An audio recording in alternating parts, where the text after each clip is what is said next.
welcome to part 2. We were here on these pentacles, and this was the feeling of what would happen if ego was put aside, that everything will collapse, that, you know, your 10 of cups, you're going to have an emotional breakdown bigger than the one you're having.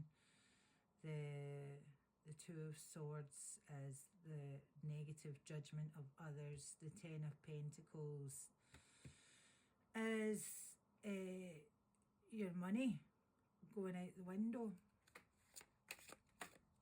What are we reading, Spirit? Present. In the present.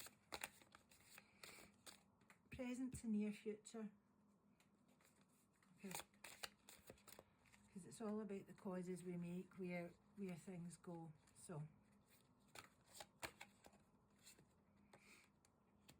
transformation, the soul, butterfly. Okay. Give me some context for the soul. I love these wee cards, right? But I'll be honest, sometimes they pull out a triggering one. So if you feel triggered, please don't freak out. I'll try and read them as gently as I can. Impersonator. Wants to be like you, acts like, dresses like, looks like, copies you. Okay. So this is an ego trying to impersonate a soul, right? We look at butterfly. Let's see what's on here. 28. These are kind of new cards. Thank you for bearing with me. There we go. Butterflies feature in many cultures as part of their mythos, usually reflect the idea of change. Celtic, Native American and Mayan cultures all have stories about the divine and butterflies. The most well-known mythos is the Greek story of the archetypal lovers, Psyche and Eros. Psyche means both soul and butterfly in ancient Greek. Psyche was a mortal girl who was so beautiful that people came from all around to gaze and bask in her beauty. She was so appealing that people no longer went to the shrines of the goddess Aphrodite. Aphrodite was angry. That's right. Instead of forsaking her to look at Psyche, Aphrodite was angry and decided to punish Psyche and sent her son Eros, who shot arrows into people to make them fall in love, to shoot an arrow into Psyche and make her fall in love with the most vile creature on earth. However, when Eros saw Psyche, he was shocked by her beauty and accidentally pierced himself with his own magical arrow, thus falling in love with the mortal girl. He could not tell his mother because she hated Psyche so much. I think we maybe experienced rounding about that at some point or another. He couldn't tell his mum because she hated Psyche, and he cast magic upon Psyche so no mortal could marry her. So this is kind of... Psyche's father was amazed he had no offers for her hand, even though she was the most admired girl in the kingdom. He went to the oracle at Delphi and asked Apollo what to do. The oracle said that Psyche must marry the man she would meet on top of the nearby dark mount. Psyche's father took to the top of the crag and left her there, telling her that a husband would come for her.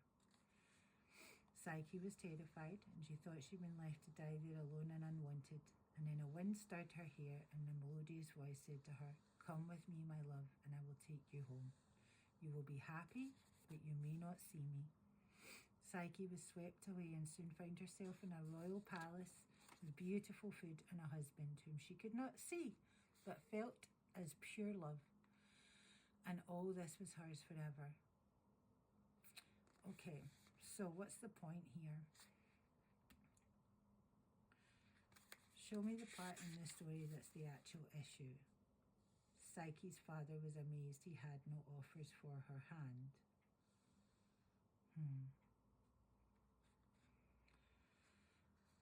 This is kind of putting someone out of jealousy, putting someone, like the way, so the gods kind of stepped in. Aphrodite was jealous, sends her son falls in love. They're both kind of messed up. And in both cases, she ends up getting attacked because of ego.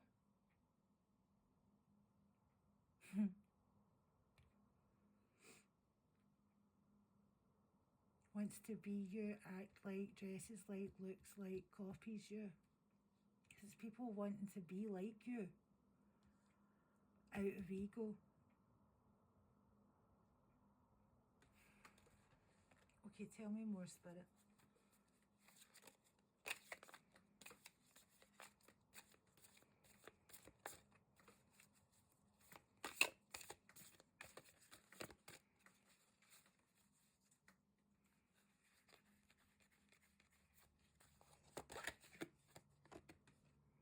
Clock blocking. So this to me again is like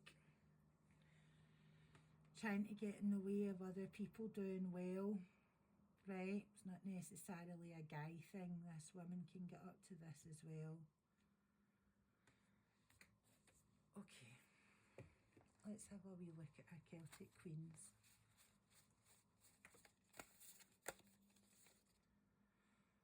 Boann. And it looks like she's standing in front. No, me first. That's the way the card's going down. No, me first. Cock blocking, anything new coming in. There we go. What's the end result of this, Spirit?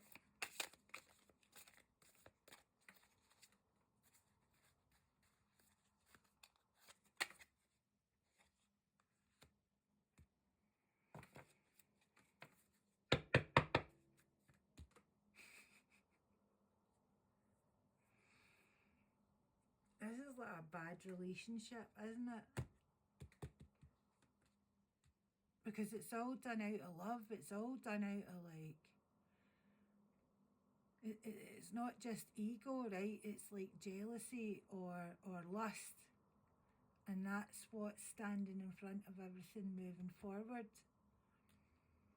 Okay, let's speak to the butterfly, speak to the soul.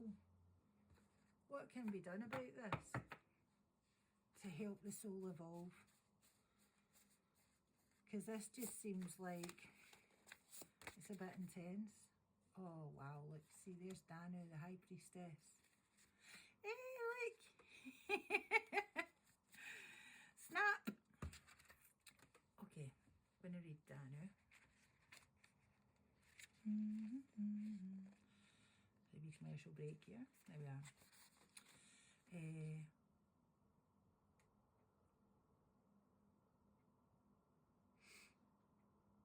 Danu being called only Tuatha Dé, the tribe of the gods, so it is sometimes disputed whether Danu became associated with the term. However, as all these sources became written down at different times, and many manuscripts were lost, we don't know if she was a later addition to the Irish pantheon or not, right?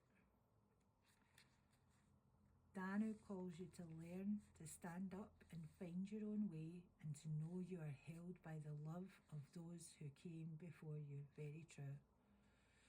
To problem solve and learn persistence and tenacity, to develop skills and knowledge so you can better yourself for the benefit of those around you. She speaks with the tongue of a clear spring. The flow of the river is her memory. The rich earth is her body. Her hair is the crops sweeping in the wind beneath the warm summer sun. These are her gifts to you. What will your gifts be to those who come after you?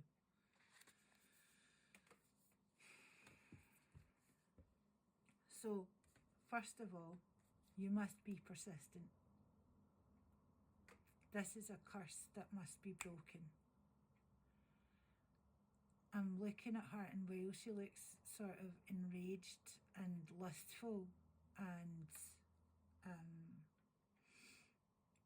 envious, when I look here, it's talking about persistence. Yeah. And when I'm looking at this "want you back" card, I don't know if I said it, but it just seems like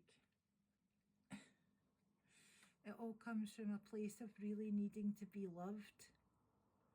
You know, if you're the person I think you are a very loving person, you're a very caring person.